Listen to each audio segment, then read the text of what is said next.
നമ്മുടെ electric two wheeler മാർക്കറ്റിൽ ഈ കഴിഞ്ഞ മാസം നടന്ന കാര്യങ്ങൾ എന്തൊക്കെയാണെന്ന് നമുക്ക് പെട്ടെന്നൊന്ന് നോക്കിയാലോ. ജൂലൈ മാസത്തിലെ ഇലക്ട്രിക് ടൂ വീലറുകളുടെ സെയിൽസ് റിപ്പോർട്ടും വന്നിട്ടുണ്ട്. ഒപ്പം തന്നെ നിലവിലുള്ള ഇലക്ട്രിക് ടൂ വീലറുകളുടെ പുതിയ അപ്ഡേറ്റുകൾ എന്തൊക്കെയാണെന്നും പുതിയതായി ഇറങ്ങാൻ പോകുന്ന ഇലക്ട്രിക് ടൂ വീലറുകൾ ഏതൊക്കെയാണെന്നും നമുക്ക് പെട്ടെന്നൊന്ന് നോക്കാം.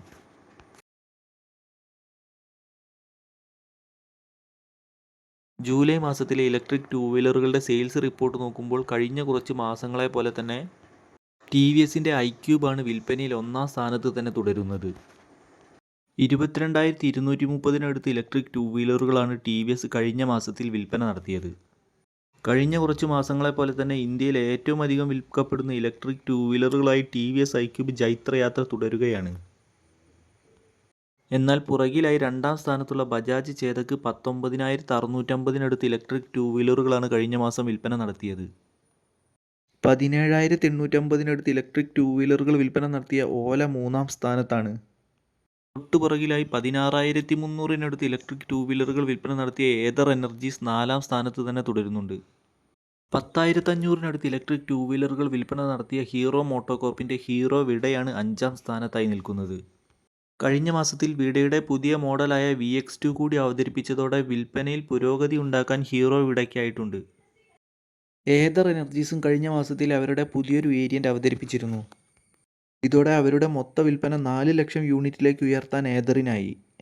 ഏതർ പുതുതായി പുറത്തിറക്കിയ 450S 3.7 kWh ബാറ്ററി പാക്കോട് കൂടിയാണ് വരുന്നത്. ഏതറിൻ്റെ എൻട്രി ലെവൽ വേരിയൻറ്റുകൾക്കും പ്രീമിയം ലെവൽ വേരിയൻറ്റുകൾക്കും ഇടയിലായാണ് ഈ ഒരു വേരിയൻ്റ് അവതരിപ്പിച്ചിരിക്കുന്നത്. 450 സീരീസിൻ്റെ പെർഫോമൻസ് അതേപടി നിലനിർത്തിയിട്ടുമുണ്ട്. 161 കിലോമീറ്ററാണ് ഈ ഒരു വേരിയൻറ്റിൻ്റെ IDC റേഞ്ച്. 1,47,000 രൂപയാണ് ഈ വണ്ടിയുടെ എക്സ് ഷോറൂം വില. അടുത്തതായി പറയാൻ പോകുന്നത് ഈയിടെ ലോഞ്ച് ചെയ്ത പുതുതായി ഇറങ്ങാനിരിക്കുന്ന ഒരു വണ്ടിയെക്കുറിച്ചാണ്. പഴയകാല പെട്രോൾ സ്കൂട്ടറുകളിലെ നൊസ്റ്റാൾജിയായിരുന്ന കൈനെറ്റിക് ആണ് പുതിയ EV കുപ്പായം അണിഞ്ഞിറങ്ങുന്നത്. ഒരു കാലത്ത് ഇന്ത്യൻ വാഹനപ്രേമികൾക്കിടയിൽ ഏറ്റവും അധികം സ്വാധീനം ചെലുത്തിയിരുന്ന കൈനെറ്റിക് DX ഇപ്പോൾ അതിൻ്റെ ഓൺലൈൻ ബുക്കിംഗ് ആരംഭിച്ചിട്ടുണ്ട്. ഡിസൈനിൻ്റെ കാര്യത്തിൽ പഴയ കൈനെറ്റിക് DXുമായി ഇതിന് നല്ല സാമ്യമുണ്ട്. 2.6 kWhൻ്റെ ബാറ്ററി പാക്കോട് കൂടി വരുന്ന ഈ ഒരു വണ്ടിക്ക് 116 കിലോമീറ്ററാണ് IDC റേഞ്ച്. 1,11,000 രൂപയാണ് ഈ വണ്ടിയുടെ എക്സ് ഷോറൂം വില നൽകിയിരിക്കുന്നത്. 3 വർഷം അല്ലെങ്കിൽ 30,000 കിലോമീറ്ററാണ് കമ്പനി നൽകുന്ന വാറണ്ടി.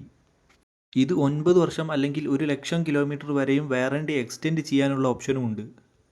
ഒരു ഫുൾ ഫേസ് ഹെൽമെറ്റിനുള്ള അൺറെസീറ്റ് സ്റ്റോറേജ്, USB ചാർജിംഗ് തുടങ്ങിയ അത്യാവശ്യ ഓപ്ഷനുകളെല്ലാം കൊടുത്തിട്ടുണ്ട്.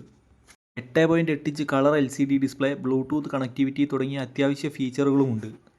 പുതുതായി വരുന്ന വാട്ട്സ് ആൻഡ് വോൾട്ട്സ് ഷോറൂമുകളിലൂടെയാണ് ഈ EV വിൽപ്പന നടത്താൻ ഉദ്ദേശിക്കുന്നത്. അടുത്തൊരു അപ്ഡേറ്റ് വന്നിരിക്കുന്നത് ഓലയുടെ ഭാഗത്തു നിന്നാണ്. അവരുടെ റോഡ്സ്റ്റർ X സീരീസിൻ്റെ 4.5 kWh വേരിയൻറ്റിൻ്റെ ഡെലിവറി ആരംഭിച്ചിരിക്കുന്നു എന്നാണ് അറിയുന്നത്. അടുത്ത മറ്റൊരു വാർത്ത ഫെയിം 2 സബ്സിഡി മാനദണ്ഡങ്ങളുടെ ലംഘനം കാരണം പൂട്ടലിൻ്റെ വക്കിലുള്ള ചില കമ്പനികളെക്കുറിച്ചാണ്. ഫെയിം 2 സബ്സിഡി ലഭിക്കുന്നതിനായി കേന്ദ്രം നൽകിയ മാനദണ്ഡങ്ങൾ പാലിക്കാത്തത് കാരണം പുതുതായി ഫെയിം 2 സബ്സിഡി ലഭിക്കാതെ വരികയും ലഭിച്ച ഫെയിം 2 സബ്സിഡി സർക്കാരിലേക്ക് തിരിച്ചടയ്ക്കേണ്ടി വരികയും ചെയ്യേണ്ടി വന്ന ചില ചെറുകിട കമ്പനികളെല്ലാം പൂട്ടിപ്പോകലിൻ്റെ വക്കിലാണെന്നാണ് അറിയാൻ കഴിഞ്ഞത്. റിവോൾട്ട്, ഗ്രീവ്സ്, AMO മൊബിലിറ്റി എന്നിവർ മൊത്തമായി 170 കോടി രൂപ സർക്കാരിലേക്ക് തിരിച്ചടയ്ക്കുകയും ഹീറോ ഇലക്ട്രിക്, ബെൻലിംഗ്, ഒക്കിനോവ എന്നിവർ നിയമ നടപടി നേരിടുകയുമാണ് എന്നാണ് അറിയാൻ കഴിഞ്ഞത്.